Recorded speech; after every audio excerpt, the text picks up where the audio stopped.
is happening, my guys? Welcome to another story time. In this one, I actually have a question for you at the end. And the reason why I'm telling you this story is because I'm kind of in the same predicament right now, which isn't a bad thing. It's a really fucking awesome thing to do. So before we burn a lot of bridges from telling this story, let's have another shot of aileron.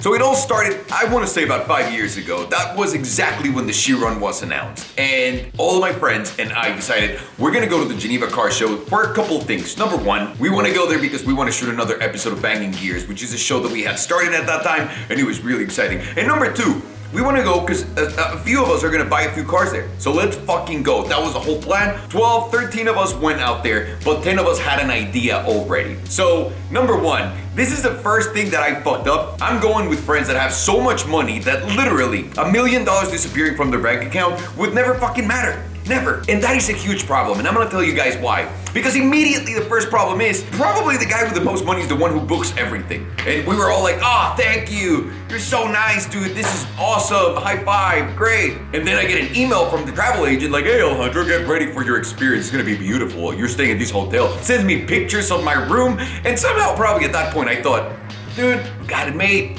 Clearly someone's paying for this. And then bam, I get the fucking bill on the next email. By the way, I forgot to tell you. Obviously, you don't want to look like an asshole in front of your friend and everybody else that's going and paying for the same fucking rooms. So I was like, yeah, it's not a big deal. But it was 7,000 euros. That's $10,000, okay? Just for the hotel alone. I was like, fuck, okay. Whatever. It's not a big deal. My ass was a little sore, but I can live with it. So let's go to Geneva. Obviously, we had to book first class tickets, which were $15,000 just to go there. I was like, no problem. No problem. We're fucking making a great video, and we're gonna have a great time, and we're gonna buy some cars. It's not a big deal. We get to Geneva, and it's night one. We all go out to have dinner. We had a great time, and we decide, you know what? Tomorrow we gotta shoot early in the morning. So let's go back to the hotel. There's a bar down there. Let's have a drink. It'll be super simple. By the way, here's a warning for those of you who might have not noticed that already in their lives. Whenever someone goes, let's just have one drink real quick, it doesn't end there because we're all a bunch of degenerates, sadly. So we decided, fuck it, let's go to the bar downstairs. So we go to the fucking bar downstairs. And number one of us gets into a fight with the guy at the bar.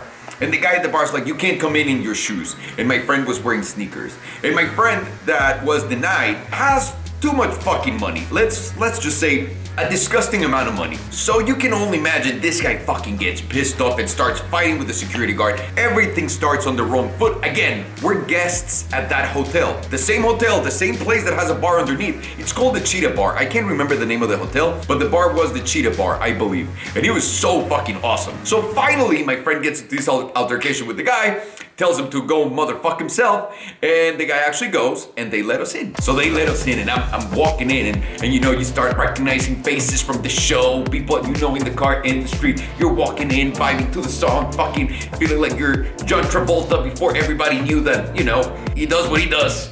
And I'm walking in like feeling it. And instantly the first thing that I see, and remember, this was 5 years ago when the whole influencer thing, we're content creators, nobody understood us at that point. Meaning, at least in the car world, nobody really understood. So I walk in, I spot a friend of mine that works at a car company. He actually owns a car company, and he goes, Ale, come here. So I go, yo, dude, what's up? What's going on? It's so good to see you here, brother. He's already drunk. I'm already there. And he goes, bro, why don't you come sit with us? And I look at where he's sitting, and there's like 10 beautiful women there. And I'm like, no, I'm good. Thank you so much. But he's like, oh, well, why are you not gonna come and sit with us? I was like, no, I don't think so. He goes, why not? And I go, because I'm married. There's all this conflict of interest. And he goes, so what? No one's asking you to sleep with them. And I go, no, bro. If someone, and this is so douchey. And I go, no, bro, what if someone comes in? Because obviously I'm not gonna do anything, but what if someone comes in and takes a picture of me in the middle of like that couch with everyone? I'm not gonna fucking do that. And the second he goes, no, who the fuck would take a picture with you? There's a random guy that has like a Russian accent that walks by, he goes, oh my God, it's you. And I'm like, what? And again, this is a time when not a lot of people recognize us on the street. It's like, oh my God, it's you. And I just look at the guy, I'm like, what? And he goes, you're the Salomondrin guy. I'm like, oh yeah, that's me. And he goes, let's take pictures. So he immediately takes a picture next to me and that guy, and my friend goes, all right, fine, go have fun. So I was like, all right, we didn't get into trouble. This is great. I go back, we go dancing, all the boys, like we're there. 90% of them are sitting and pretending to be cool. Let's just say less than 5% were dancing and acting a fool. At some point, one of my friends goes, I need to go outside and have a cigarette. By the way, it's been fucking hours since we got there. We said we were gonna have one drink. The next morning we have to shoot an entire fucking episode, and probably for the next day too. So just understand how stupid I am. So my friend goes, oh, let's go outside and have a cigarette. So I'm like, all right, I'll go with you. So I go outside with my friends, and it's 3 of us, right? And one of my friends is like this tall. The other one is super tall, but like super friendly. And then there's me. And the same Russian guy came over and was like, oh, it's you, Salomondrin again. And I'm like, yeah, what's going on? And my short friend gets into a fight with the Russian's tall friend. Like, this guy was like 6'6", and I'm looking at him, and my friend's like, yeah, fuck you, what are you doing? Blah, blah, blah. I don't know, I can't remember why they get into this fight, and I was like, great, I'm about to get fucking arrested in Geneva, because I'm Mexican, guys. I'm Mexican. Don't ask me why I have it embedded in my fucking DNA that if any of your boys gets into a fucking fight, you gotta jump in.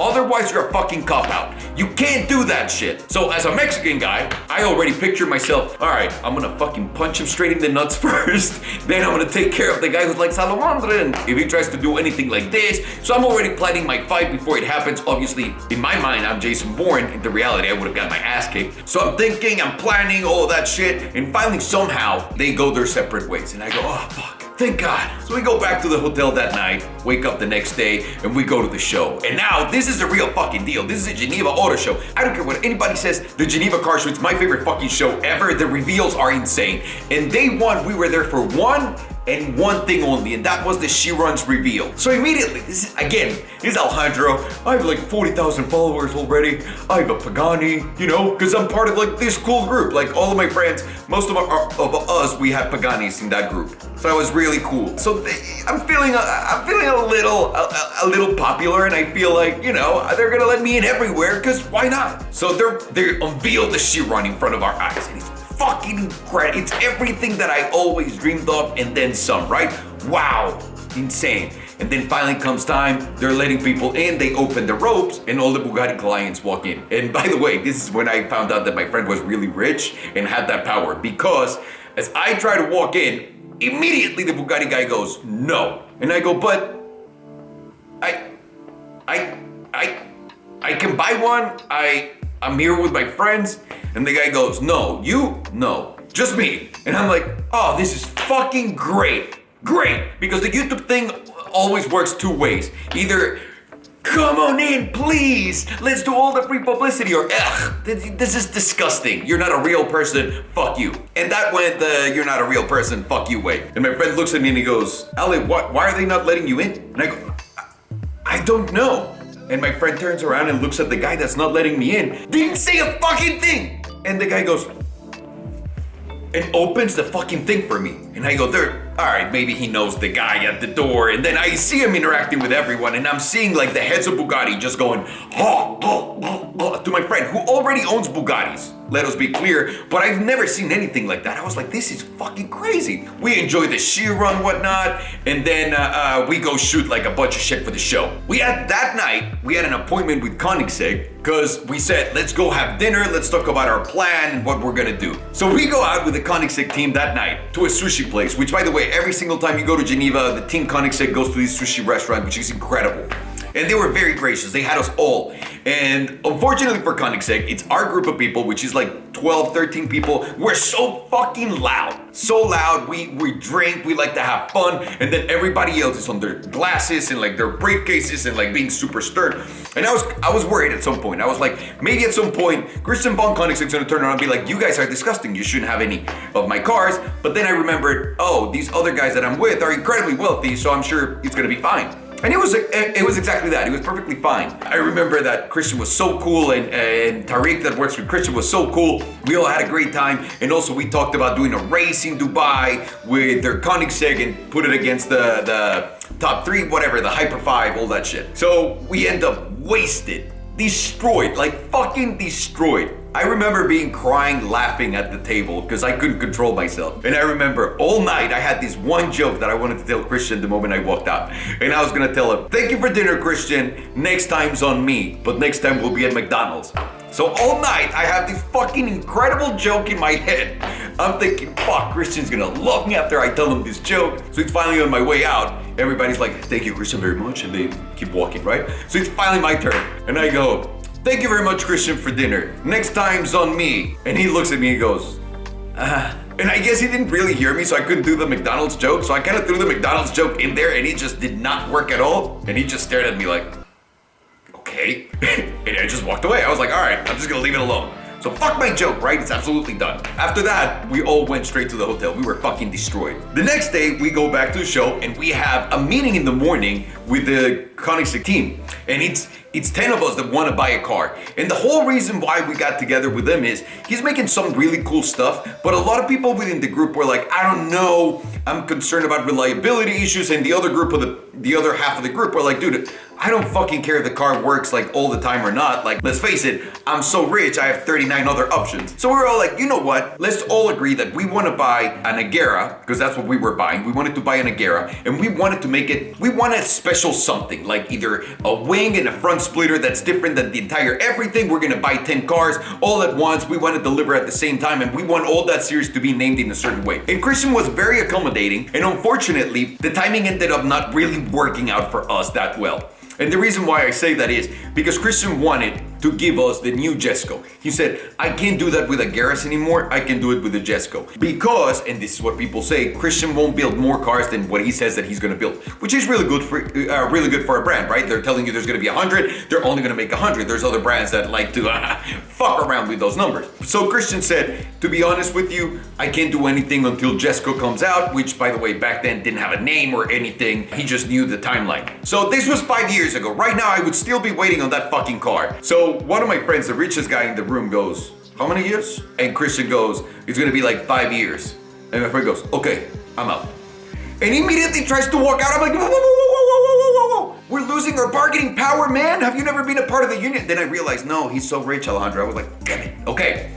No, you're not going anywhere. Let's try to figure this out. We tried to figure it out, but we couldn't make it work because we're very impatient, and that's what happened. Now, from there, I want to tell you something. Another friend of mine just reached out, I want to say last week, and he reached out and said, dude, why don't we buy a car between the two of us that we can make like kind of like an off-brand of a brand already? And I said, I told him the Koenigsegg story with all the fucking around. And he said, look, I'm interested in doing this. I'll give you $1 million to $2 million. You put the same amount, we get 2 cars, and it's the same thing. Do you know anybody else that wants to do it? And I said, you know what? Let me call another friend of mine that was involved in this deal with the Koenigsegg. So I called my friend, and my friend goes, I'm willing to do it, but I don't want the car to be electric. So this is where we at right now. We have 3 people to make a fucking dope-ass car. And now we're at a point in technology where all these car platforms can actually be made and tailored to whatever you want. Like Rimac is doing it with Pininfarina, Rivian is doing it on his own, the Hispano Suiza car, like those guys are doing anything tailor-made for whoever.